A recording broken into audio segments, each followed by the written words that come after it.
RSS के मुखपत्र organiser ने दावा किया है कि बिहार और बंगाल जैसे सीमावर्ती प्रदेशों में मुसलमानों की जनसंख्या अप्रत्याशित तौर पर बढ़ी है। इसको लेकर के राष्ट्रीय स्तर पर नीति बननी चाहिए, जनसंख्या नियंत्रण के लिए कोई कानून आना चाहिए। इस पर बात करने के लिए हमारे साथ समाजवादी पार्टी के पूर्व सांसद डॉक्टर एस टी हसन साहब हैं।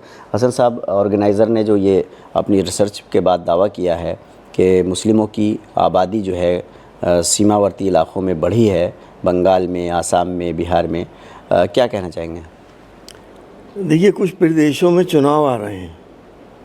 ये राजनीति बहुत पुरानी है आरएसएस की, और हमेशा पिछले 50 साल से ये कहते चले आ रहे हैं कि अगले 50 साल में इस देश में अल्पसंख्यक बहुसंख्यक हो जाएंगे।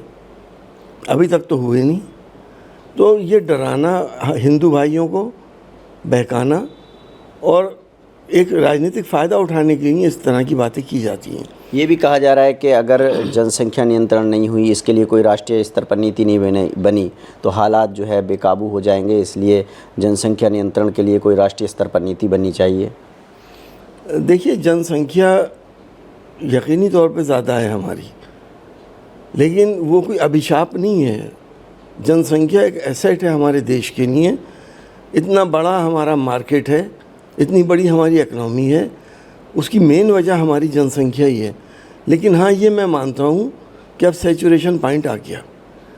जनसंख्या का ताल्लुक़ किसी नीति या रीति से नहीं है, या किसी धार्मिक उससे नहीं है, कोई मज़हब से इसका ताल्लुक़ नहीं है।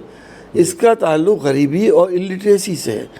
हमने देखा है कि जहाँ पर गरीब लोग ज़्यादा हैं और जो लोग ज़ाहिर है जो गरीब होते हैं वो इलिटरेट होते हैं, अनपढ़ होते हैं, उनके यहाँ जनसंख्या ज़्यादा होती है, उनके बच्चे ज़्यादा पैदा होते हैं।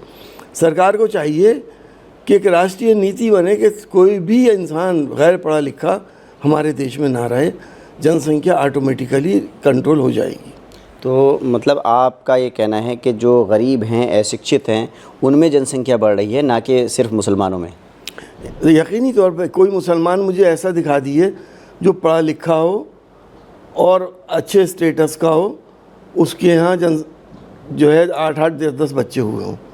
कोई मुसलमान आप इस जनरेशन का दिखा दिए मुझे। जितने पढ़े लिखे मुसलमान हैं सब फैमिली प्लानिंग कर रहे हैं।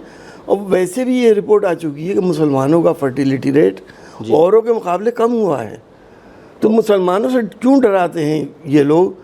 क्यों हिंदू मुसलमान हर मामले में करते हैं? कम से कम हमें प्यार मोहब्बत से एक दूसरे के बाहमी ताल्लुक़ से जीने दें। तो आपको लगता है कि ऑर्गेनाइज़र का जो ये दावा है, जो रिपोर्ट छपी है, इसके पीछे कहीं ना कहीं चुनावी मकसद है? यकीनी तौर पे ये राजनीतिक चीज़ें हैं। बहुत पुराना फार्मूला है ये। 50 साल से मैंने कहा नहीं, ये यही कह रहे हैं कि अल्पसंख्यक बहुसंख्यक हो जाएंगे।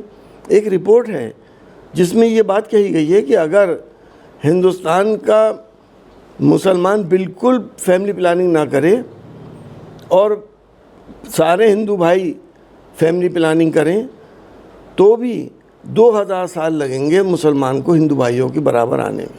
तो ये रिपोर्ट आपके हिसाब से डराने वाली है, भ्रामक है? यकीनी तौर पर।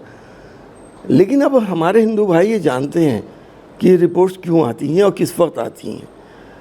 भ्रामक भी है और कोई डराने वाली भी मैं नहीं कहूँगा इसे, लेकिन लोग इसके झांसे में नहीं आएंगे। हिंदू मुसलमान नहीं होने देंगे। जनसंख्या सभी लोग बढ़ा रहे हैं और गरीब और इलिटरेट लोग ज़्यादा बढ़ा रहे हैं। तो चुनाव में कोई मतलब ये मुद्दा ध्रुवीकरण नहीं कर पाएगा ना? सवाल ही पैदा नहीं होता। क्या गरीब और इलिटरेट लोग हिंदू भाइयों में नहीं हैं? ये मैं मानता हूँ कि मुसलमान सबसे ज़्यादा इस देश में गरीब भी है और इलिटरेट भी है। देखिए, समाजवादी पार्टी के नेता का साफ तौर पर कहना है कि ये रिपोर्ट जो है ये भ्रामक है, और जो गरीबी है, जो अशिक्षा है, उसका संबंध जो है वो जनसंख्या से होता है। इसका संबंध कोई किसी धर्म विशेष से नहीं है। इस तरह की रिपोर्ट जो है पिछले 50 सालों से आरएसएस साया करता रहा है और इस रिपोर्ट्स को वो मान नहीं रहे हैं। आरएसएस से जुड़ी एक पत्रिका ने जो है रिसर्च की है और उनका दावा है कि बिहार और बंगाल जैसे राज्यों में मुसलमानों की जनसंख्या जो है वो काफ़ी तेज़ी से बढ़ रही है, और अगर इस जनसंख्या को नियंत्रित करने के लिए कोई राष्ट्रीय स्तर पर नीति नहीं बनाई गई तो हालात बेकाबू हो जाएंगे। इस पर बात करने के लिए हमारे साथ भारतीय सूफी फाउंडेशन के अध्यक्ष कशिश वारसी साहब हैं, उनसे बात करते हैं। कशिश वारसी साहब, ये बताइए, जो आरएसएस से जुड़ी इस पत्रिका ने ये दावा किया है कि बिहार और बंगाल में मुसलमानों की आबादी बढ़ रही है तेज़ी से, इसको नियंत्रित करने के लिए कोई नीति बननी चाहिए, आप क्या मानते हैं? देखिए, देश जो है वो कानून से चलता है, संविधान से चलता है, एक बात। दूसरी बात यह है कि देश के प्रधानमंत्री ने अभी ये कहा है पिछले दिनों कि जहाँ गरीबी होती है वहाँ आबादी ज़्यादा हो जाती है। तो प्रधानमंत्री मान रहे हैं कि गरीबी की वजह से जो है वो आबादी बढ़ती है। अब सरकार ये सोचे कि ये गरीबी कैसे दूर होगी। बेशक वहाँ मुसलमान गरीब हैं, और गरीब हैं तो खाली मुसलमान ही गरीब नहीं है, वहाँ पर हिंदू भी गरीब है। तो देश की जो सरकार होती है वो हिंदू मुस्लिम नहीं करती है, बल्कि सबको साथ लेकर चलती है। और देश की सरकार का नारा भी रहा है, सबका साथ, सबका विकास, सबका विश्वास। तो आप मान रहे हैं कि बिहार और बंगाल में जो मुस्लिमों की आबादी बढ़ी है उसकी एक वजह गरीबी है? बेशक गरीबी है, और आप देखते हैं कि बिहार के लोग उत्तर प्रदेश में, पंजाब में, दिल्ली में कहाँ कहाँ नौकरी करने के लिए नहीं आते। तो क्या ये सिर्फ मुस्लिमों की आबादी की जो बात कही है, आरएसएस ने जो सलाह दी है, आप मानते हैं कि सिर्फ मुसलमानों की आबादी बढ़ी है? नहीं, बिहार में तो हिंदू मुस्लिम दोनों ही में जो है वो गरीब है। अब आरएसएस मुसलमान कह रही है, उसका क्या सर्वे है वो तो वो जानती है, लेकिन बिहार में के अंदर और बंगाल के अंदर तो हिंदू मुस्लिम दोनों ही गरीब हैं। तो क्या राष्ट्रीय स्तर पर जनसंख्या को कंट्रोल करने के लिए कोई राष्ट्रीय नीति बननी चाहिए? देखिए, ये बात तो कांग्रेस की दौर से उठती चली आ रही है। मोहतरमा इंदिरा गांधी ने तो बाकायदा नसबंदी तक कराई। तो उसके बाद हम दो हमारे दो का नारा भी लगा। लेकिन अगर देश की सरकार देश के हित में कोई कानून लाती है तो राष्ट्र से बड़ी कोई चीज़ नहीं होती है। तो मतलब मुसलमानों को अपनी जनसंख्या नियंत्रण के लिए उपाय करने चाहिए और सरकार को इसके लिए नीति बनानी चाहिए? नहीं, जब सरकार कोई कानून बनाए तो उसका पालन तो होना चाहिए। लेकिन एक बात है उबैद साहब, मैं ये कहना चाहता हूँ कि जब ये नारा लगा हम दो हमारे दो, उसके बाद आज आप देख लीजिए कि जहाँ जहाँ दो हैं वहाँ से रिश्ते ख़त्म हो गए।